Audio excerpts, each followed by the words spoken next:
안녕하세요. 해시바입니다.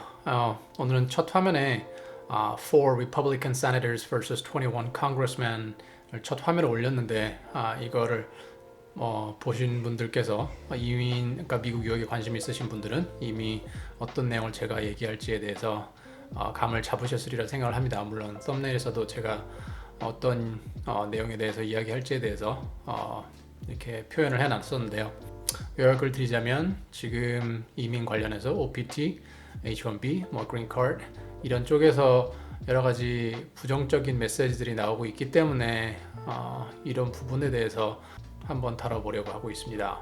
이 내용을 다루기 앞서서 제가 미리 말씀을 드려야 될 부분이 있는 것 같은데 제 이 채널은 이민법이나 행정명령 이런 정보 전달을 목적으로 하는 채널이 아니기도 하고, 그런 내용을 제가 다룰 수 없는 이유는 그런 이민법 관련이나 행정명령 같은 경우는 시시각각으로 정보가 변할 수 있기 때문에 제가 개인적으로 시간이 많지 않아서 그런 변하는 그런 정보들을 제가 일일이 팔로우업을 해서 전달해 드릴 수 있는 상황도 아니고요. 제가 그쪽의 전문가도 아니고, 만약에 정확하지 않은 정보를 전달해 드렸다가 만약에 이슈가 생겼을 때 그것을 제가 책임질 수 있는 방법이 없기 때문에 감히 제가 그런 쪽의 내용을 다루지는 않습니다.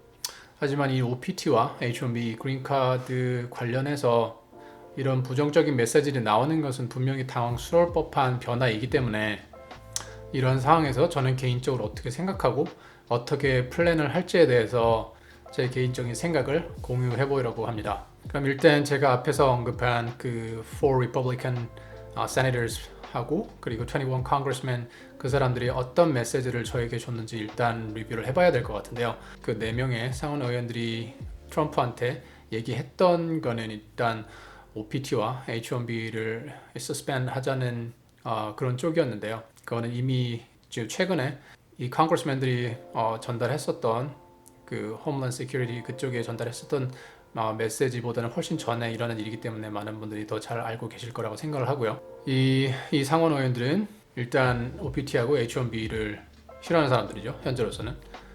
반대로 이 21 컨그레스맨은 OPT를 백킹하는 사람들입니다. 그럼 이 사람들이 쓴 레터에는 어떤 내용이 있는지 같이 간단하게 리뷰를 좀 해볼까요?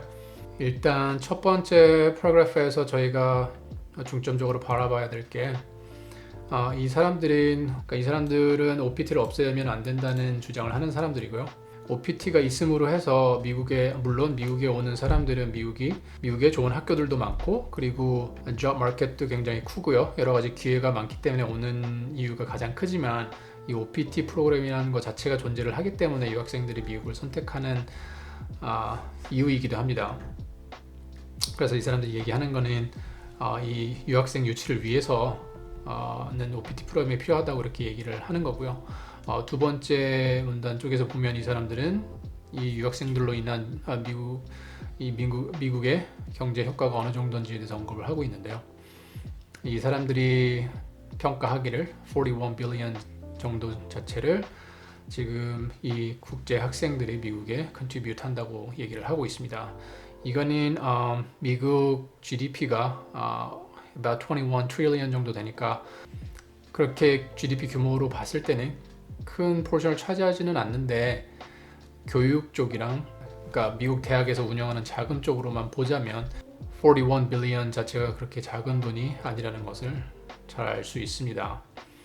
그리고 이 사람들이 벌써부터 걱정하는 거는 지금 그 유행병 때문에 국제적으로 지금 시티 락다운부터 그리고 여행도 할 수 없고요. 그런 글로벌 클로저가 있기 때문에 지금 이미 2020 텀에는 about 25% 정도가 학생 수가 줄 것이라고 얘기를 했는데 벌써 걱정을 하고 있는 거죠. 그래서 이 사람들이 이 홈랜드 세큐리티에 메시지를 보내는 게 계획을 좀 세워달라고 얘기를 하죠. 이런 F1하고 J1 비자 자체가 지금 2020 텀에 문제가 생겼기 때문에 이걸 어떻게 해결할지에 대해서 플랜을 요청하고 있는 상황이고요. 네 번째 문단에서는 OPT 자체가 문제가 없을 거라는 것을 얘기를 해주길 바라고 있고요. 그리고 OPT 자체가 첫 문단에서 얘기한 것처럼 지금 뭐 캐나다나 여기서는 빠졌는데 뭐 뉴질랜드나 여기 나와 있는 뭐 유나이티드 킹덤, 차이나, 오스트레일리아 이런 국가들과 이런 국제 학생들을 유치하는 데 있어서 경쟁을 하는 상황인데 OPT 프로그램 자체가 없어지면 그 유치하는 데 문제가 생길 수 있기 때문에 그러지 않기를 원하고 있는 거죠. 이렇게 4명의 상원의원과 그리고 21명의 이 House of Representative 이 사람들이 붙었는데 어느 쪽으로 물론 파워는 상원의원이 세겠지만 명수로는 하원의원이 더 많기 때문에 어떤 쪽에 웨이트를 두기는 좀 애매한데 왜냐면 명수가 하원의원 쪽이 더 많기 때문에 근데 결과가 어찌됐든 간에 현재 상태로서는 업데이트를 드리자면 USCIS 오피스들은 리오픈을 했고요. 그리고 제가 알기로는 스탠 관련해서 OPT는 익스텐션이 가능하다고 알고 있습니다. 추가로 후에 이게 뭐 서스펜션 되거나 밴이 되거나 그거는 알 수가 없지만 현재로서는 나쁘지 않은 상황인 것 같습니다. 그럼 여기서 문제가 되는 부분을 짚고 넘어가야 될 텐데 걱정하시는 부분이 OPT와 H-1B의 서스펜션 부분이고요. 그리고 그린카드가 받기 어려워지나 이런 거에 대해서 걱정을 하시는 분들이 많이 계실 거라고 생각을 합니다. 이런 이민에 관련된 행정 관련 정책들이 바뀌는 게 최종적으로는 대통령의 입김에 의해서 변화를 겪게 될 텐데 그럼 일단 트럼프가 어떤 생각을 하는지에 대해서 또 잘 알아야지 저희가 앞으로 어떻게 디렉션을 설정해서 갈 것인지에 대해서 확실해질 것 같습니다. 그러면 대통령이 이민 관련해서 어떤 생각을 가지고 있는지 한번 들어보시는 게 좋을 것 같습니다. 제가 유튜브에서 찾아봤는데요. 그 클립을 짧게 녹화를 해서 필요한 부분만 일단 보여드리겠습니다. 듣기에 좀 어려우신 분들이 있을 수 있기 때문에 제가 자막을 켜고 녹화를 진행하였습니다. Under the senseless rules of the current system, we're not able to give preference to a doctor, a researcher, a student who graduated number one in his class from the finest colleges in the world. Anybody, we're not able to take care of it. We're not able to make those incredible breakthroughs. If somebody graduates top of their class from the best college, sorry, go back to your country. We want to keep them here. Companies are moving offices to other countries because our immigration rules prevent them from retaining highly skilled and even, if I might, totally brilliant people. We discriminate against genius. We discriminate against brilliance. We won't anymore once we get this passed, and we hope to get it passed as soon as possible.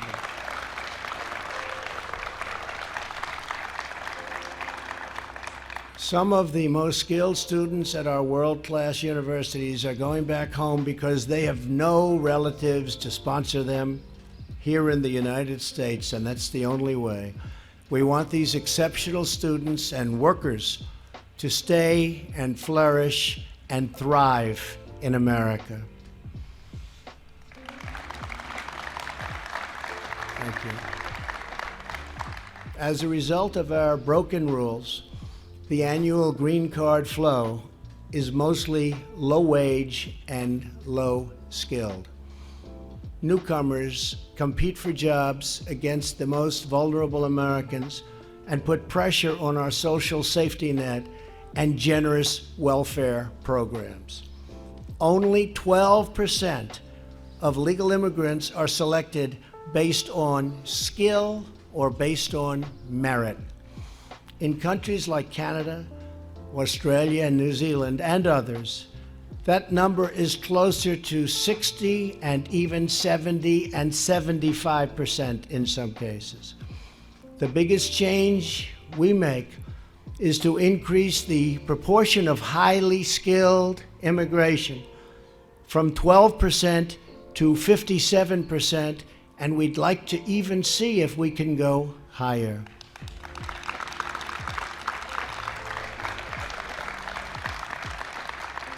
This will bring us in line with other countries and make us globally competitive. At the same time, we prioritize the immediate family of new Americans, spouses and children, the loved ones you choose to build a life with, we prioritize, and we have to do that. They go right to the front of the line, right to the front of the line where they should be. America's last major overhaul of our legal admissions policy was 54 years ago. 이렇게 들어봤는데요. 이 영상에서 긴 영상에서 트럼프가 하고자 하는 얘기를 가장 함축적으로 잘 얘기한 거는 이 사람 생각은 America's immigration system should bring in people who will expand opportunity for striving, low-income Americans, not to compete with those low-income Americans. 되게 메시지가 클리어하죠. 결국 이 사람이 전달하고자 하는 메시지는 높은 학력, 그리고 좋은 스킬셋, 그리고 똑똑한 사람들, 그리고 봉급을 많이 받을 수 있는 사람들, 그런 사람들을 원하는 거죠. 결국 이런 사람들을 받아야 외국인들로 인해서 미국의 소셜 세이프티 넷 자체가 영향을 안 받겠죠. 개인적으로 한국 사람으로서 한국에 들어오는 이민자들이 한국 경제 활성화에 도움이 되는 사람들을 원하는데요. 이렇게 보면 맥락을 같이 하죠. 이해 못할 부분은 없는 것 같습니다. 그리고 저희가 저희 나라에서도 불평이 나올 법한 이야기인데 이 사람도 똑같은 얘기를 하죠. 결국 이 사람 머릿속에 든 게 저희가 결국 인지상정이죠. 저희 한국 입장에서 이민자들을 생각하는 것과 이 사람이 이민자를 생각하는 것 자체가 크게 차이가 있다고 저는 보여지지는 않습니다. 근데 문제가 되는 부분은 갑자기 이민이 정책적으로 굉장히 급변화를 주고 있기 때문에 순간적으로 유행병 때문에도 액션이 빠르게 있어야 되기 때문에 이런 일이 발생하고 있는 거긴 한데요. 사실 이런 현재 좋지 않은 상황이 빨리 해결이 되고 안정화에 접어든 다음에는 제 생각에는 크게 우려할 부분은 없을 것 같습니다. 제가 그렇게 보는 이유는 결국에 제 채널에서 제가 많이 자신만의 기술을 배우세요. 옛날의 기술이야 사람들이 평가절하를 해서 그렇지 자신만의 기술을 가지고 있는 거는 굉장히 좋은 일이고요. 여러분이 나 영어 잘해야 돼. 영어에 엄청난 시간을 투자하는 것보다 저는 자기가 남들에게 이렇게 쇼오프 할 수 있을 정도의 그런 기술을 가지고 있는 게 현재 세상에서는 훨씬 더 중요하다고 계속 말씀을 드려왔었는데 지금 그 방향대로만 가시면 이 트럼프 행정부가 앞으로 계속 이어질지 안 이어질지는 모르지만 안 될 가능성이 많기는 한데 만약에 되더라도 크게 걱정될 만한 부분은 없는 것 같습니다. 그럼 현 시점에서 우리는 어떻게 해야 되느냐에 대해서 생각을 해봐야 되는데요. 제 개인적인 생각은 현재 math, science, engineering 이쪽으로 석박사를 준비하시는 분들은 영향이 별로 없을 것 같고요.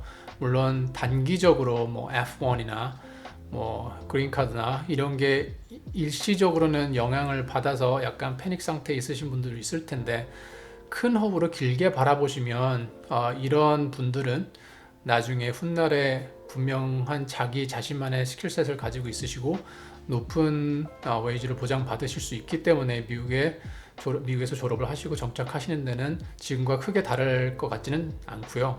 그리고 많은 사람들이 그렇게 바라보고 있는데 OPT 자체도 없어질 것 같지는 않습니다. 왜냐하면 OPT가 가지고 있는 임팩트가 굉장히 크기 때문에 OPT가 없어짐으로 해서 이 나라가 잃게 되는 뛰어난 학생들이 굉장히 많을 거라고 생각을 하고요.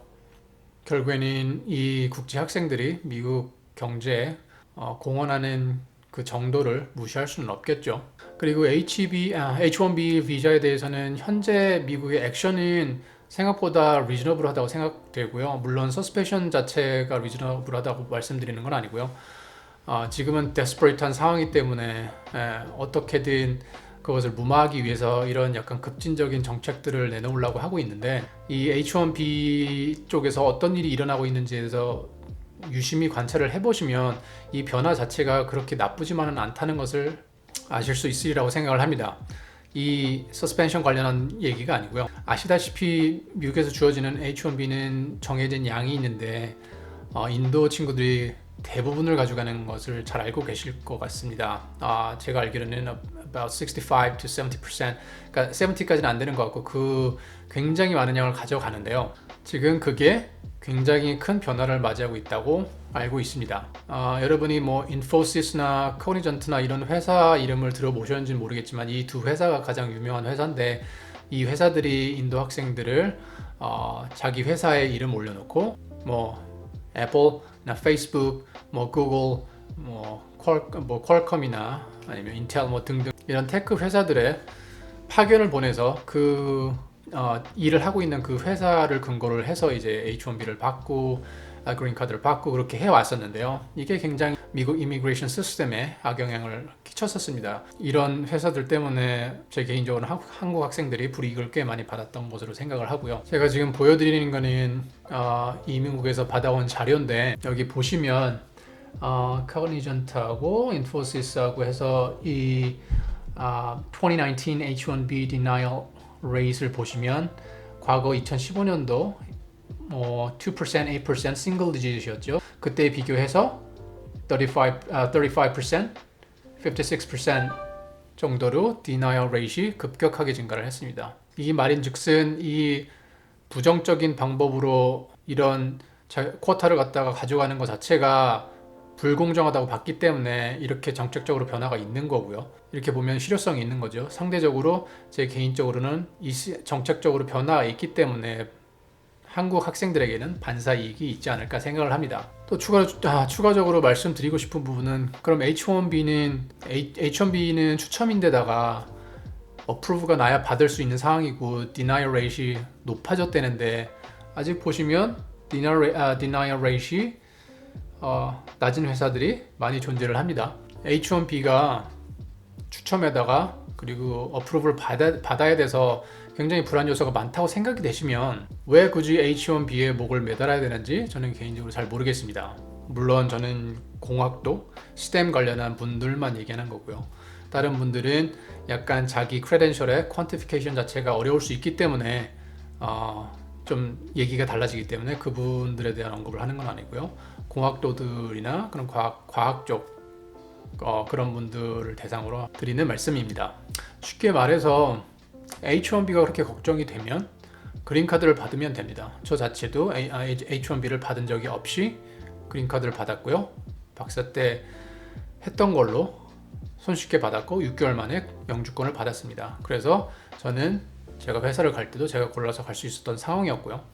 물론 그 전에 오퍼를 받기는 했었지만 정말로 H1B가 걱정이 된다. 그러시면 자기가 원하는 대로 애플리케이션을 작성을 해서 지금 현 상황에서 현 행정부 자체도 스킬셋이 좋은 사람들 그리고 웨이지가 높은 사람들을 선호하기 때문에 여러분들은 졸업 후에 그런 카테고리에 들어갈 가능성이 높죠. 그럼 그런 어드밴티지를 가지고 이런 H1B 없이 바로 그린카드를 어플라이를 하는 것도 굉장히 좋은 방법이라고 생각을 하고 생각보다 많은 분들이 그렇게 하지 않는다고 말씀을 드렸습니다. 물론 돈이 들어가고 회사에서 공짜로 지원을 해주니까 스폰서를 해주니까 자기 개인 돈 들어가지 않고 할 수 있으니까 회사 들어가서 할래 이런 마인드가 대부분이신데 만약 H1B가 그렇게 걱정이 되시면 직접 H1B 건너뛰고 그린카드를 받는 게 생각보다 좋은 방법이 될 수 있다는 겁니다.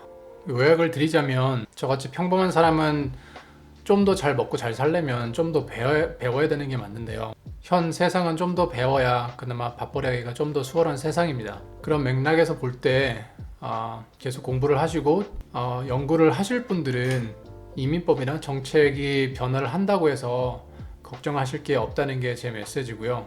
큰 호흡으로 미국에서 공부하는 걸 준비를 하시고 정책을 계획하신다면 지금 현재 막 변하고 시시각각으로 변하고 있는 이 이민법이나 정책들이 크게 영향을 미칠 것 같지는 않다는 생각이 제 생각입니다. 현재 상황에 대해서 너무 스트레스 받으시지 마시고요.